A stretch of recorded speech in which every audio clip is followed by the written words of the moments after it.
What's going on, everybody? It's Joel here, and today we're going to be doing the review of the TYR L1 weightlifting shoes. Alright guys, so I think it's finally time to talk about the performance of the L1 lifters from TYR. A little bit earlier on in the summer, I did a preview video featuring all of TYR's upcoming shoes, CXT1 trainers, the L1 lifters, and the RD1 running shoes. If you haven't already seen that video, I highly recommend that you check that out before you watch this. In that video, I go over a lot of the construction between all the shoes and my initial impressions. Today, we're mainly going to be focused on the performance of the L1 lifters and what it's been like to use these over the course of the last maybe half a year or so. So if you haven't already looked into the L1 lifters, these were made by TYR in collaboration with Squat University, and they are being dubbed as the world's first anatomical weightlifting shoe.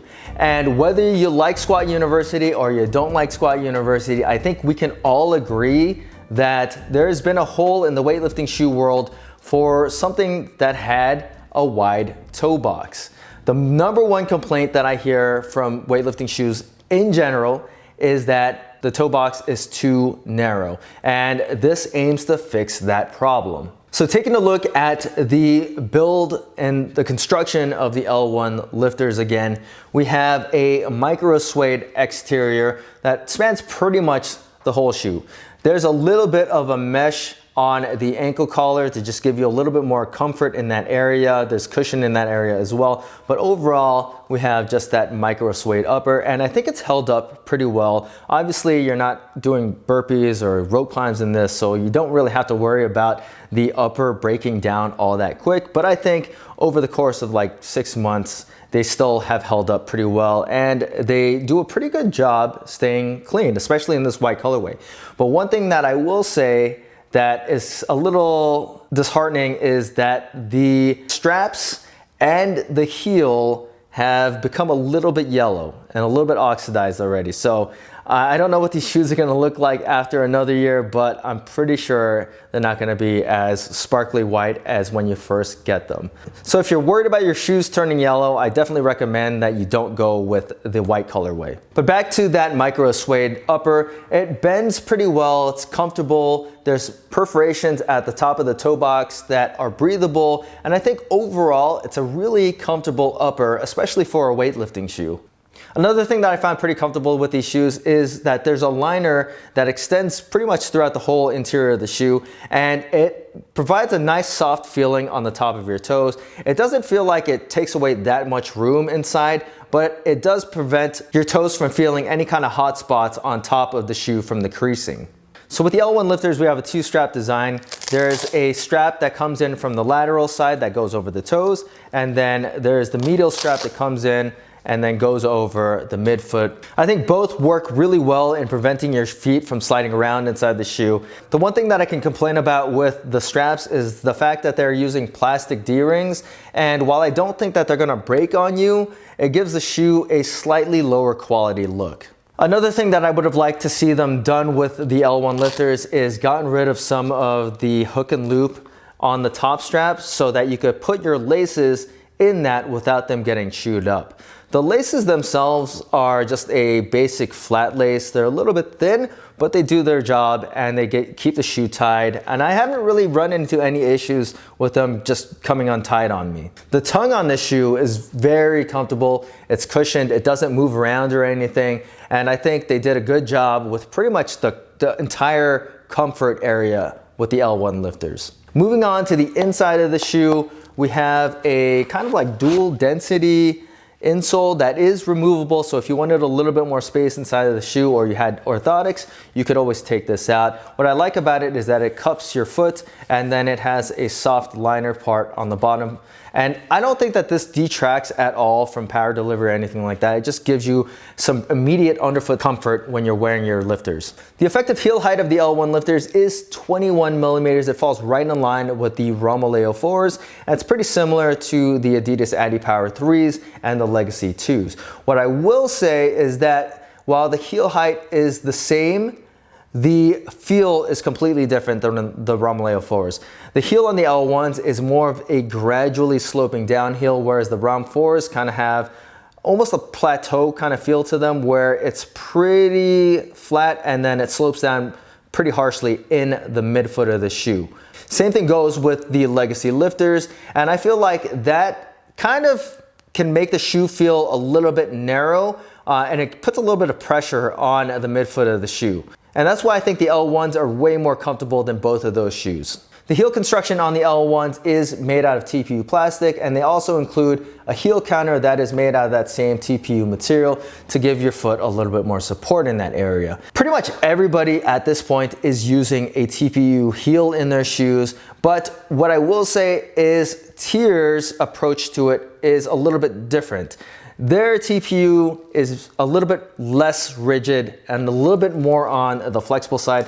If I really try, I can pretty much bend the shoe.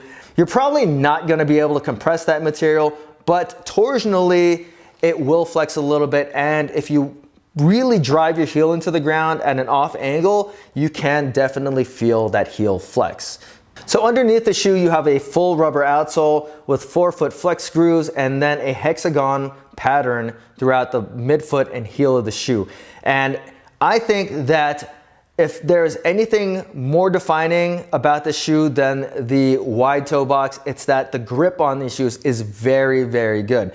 You do also get a very wide contact area at the forefoot of the shoe with extended points at the sides of the metatarsals. And finally, when it comes to weight, I weighed these in at 18.55 ounces for a men's size 10 or 529 grams. So they are not a light shoe by any means, but they are also not the heaviest weightlifting shoe that I've tried. Okay, when it comes to fit and sizing your L1 lifters, I'm gonna recommend that most people can go with their normal training or running shoe size, except those that have really, really, really wide feet. In that case, I still do recommend going a half size up with your L1 lifters. And it's not that the toe box is shaped narrow, it's that the shoes might run a little small. So I got these personally in my normal training shoe size 10, and generally they fit right on the money for me, unless I wear thick socks. And if I wear thick socks, they feel a little bit more cramped in the toe box. And the shape is still really good, but my toes are touching the front of the shoe. I don't consider myself to have wide feet by any means, so if you were somebody that did have wide feet, you might want to still consider going a half size up with these shoes.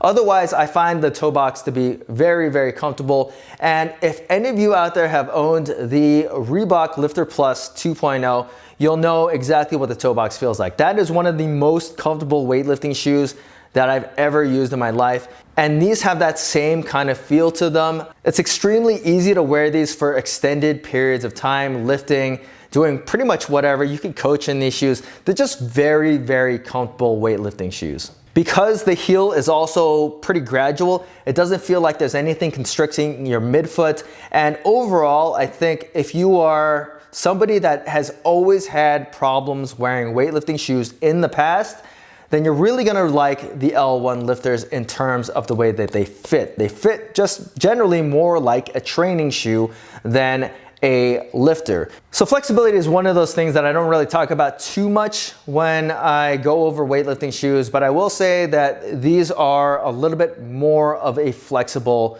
weightlifting shoe. And I asked them if they made these with CrossFit in mind, and they told me they didn't. They made these strictly for weightlifting, but the way that they feel to me is they're kind of still a little bit like a CrossFit weightlifting shoe because they have more flex to them than most weightlifting shoes or flagship weightlifting shoes would. The toe box is very flexible. The heel, like I said, is unfortunately a little bit more on the flexible side. It does make the shoe a little bit easier to wear and it's a little bit more comfortable, but I don't think that's something that competitive weightlifters are gonna really be looking for in a weightlifting shoe. But what I will say is that although the shoe has a little bit more flex than some of the flagship weightlifting shoes, I don't think that that amount of flex is going to affect the majority of the people that are buying these shoes up. And I think the thing about these shoes that is going to really attract people is the more anatomically shaped toe box and the flat contact area with the ground. A lot of weightlifting shoes nowadays kind of have a toe spring angle, which is kind of weird to me, but the tiers have a pretty much flat profile all throughout the bottom of the shoe, and I really like that. So going back to the heel of the L1s, which admittedly I think is the weak spot on these shoes because of the amount of flexibility that they have. If you're coming from ROM 4s, Legacies, Antas, Licetongues, pretty much any of the flagship weightlifting shoes out there, you're gonna notice that the heel on the L1s is flexible. Whether or not it's gonna bug you, it just kind of depends on who you are. I think most people aren't gonna notice that much of the flex, but if you are somebody that's a stickler, you're at the top of the game, then it's probably gonna bother you. And it's up to you to really decide on if you want the wider toe box or if you just want to size up and have something that has an inflexible heel. What I will say though is power delivery and responsiveness on the shoe is still excellent. Even though the heel does have a little bit of flex, it's not compressing. The toe is direct on the ground. And I think that if you're looking for just something to squat in, the L1s are gonna be an excellent pick for you. The only time that you're gonna notice the flex in the heel is really on Olympic weightlifting movements when you kind of get a hairy landing, cleaning, or snatching. All right, so in closing, the L1s retail for $200, which is pretty much the standard price for a weightlifting shoe out there. And it's kind of hard to pit these up against anything else because nothing else with the TPU heel has the wide toe box of these shoes. So if that's something that you absolutely needed, then the L1s are gonna be the shoe for you. They're gonna fit your feet really well and give you a lot of room for your toes to display. For me personally, I also really like the L1s, but my feet are not that wide and I can fit some of the other weightlifting shoes on the market that have less flexible heels than the L1s. What I will say though is that I like wearing the L1s and I almost prefer these over anything else because of just how comfortable they are to wear throughout your whole workout. Sometimes with the other like more competition focused weightlifting shoes, I find that the midfoots on those shoes become really uncomfortable over time. And that's not the case with the L1 lifters. I find wearing these for extended periods of time to be extremely comfortable. Does the flexibility of the heel bother me that much? I notice it, but it's not something that I'm gonna blame for missing a lift or anything. And spoken from a CrossFitter, I'd rather take the more comfortable weightlifting shoe that has just a little bit of flex in it than the less comfortable, more rigid weightlifting shoe. Another unfortunate thing is that the L1s are already all sold out on TYR's website. I'm not so sure when they're restocking. You can, however, still order these on the Wadlife. I'll leave a link in the description so that you can pick them up if you're looking at these shoes. I don't know if they have a full size run, but I do know that they still have some sizes left. So if you're looking at the TYR weightlifting shoes, you wanted something that had a wide toe box and was a competent weightlifting shoe, then I definitely recommend that you check out the TYR L1s. They're not perfect just yet. I wish that they made the heel a little bit more rigid, but I think they're off to a really good start with a first weightlifting shoe.